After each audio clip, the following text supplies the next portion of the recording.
Kekejaman yang dilakukan Mario Dandisatrio terhadap David hingga menyebabkan korban tak sadarkan diri mengejutkan banyak pihak. Banyak orang kemudian bertanya soal faktor yang mendorong pemuda tersebut bertindak anarki. Pakar kriminolog Universitas Indonesia Adrianus Meliala mencoba menjawab pertanyaan tersebut.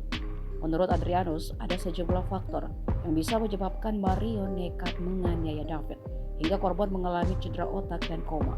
Berikut penjelasannya. Menurut Adrianus, individu yang tidak bisa mengontrol emosinya ketika dewasa bisa jadi mengalami trauma semasa kecil.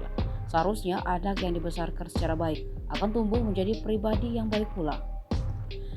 Dari video penganiayaan yang beredar, Mario terlihat tidak bisa menguasai emosinya sendiri dan ketika marah pelaku tampak mengerikan. Adrianus juga menduga ada kesalahan pada pola asuh yang diterapkan orang tua Mario. Selain faktor di atas, Adrianus juga menduga bahwa kondisinya yang selalu bergelimang harta membuat Mario tidak terlatih untuk menjadi dewasa, sehingga ketika dihadapkan pada sebuah masalah, Mario tidak bisa menghadapi situasi dengan kepala dingin.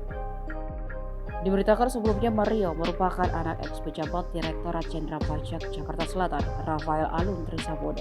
Setelah kasus penganiayaan ini ramai diperbincangkan, beredar pula gambar-gambar Mario yang kerap memamerkan harta kekayaannya. Diketahui jumlah total kekayaan Rafael mencapai 56 miliar rupiah. Rafael dicopot dari jabatannya karena ulah sang anak.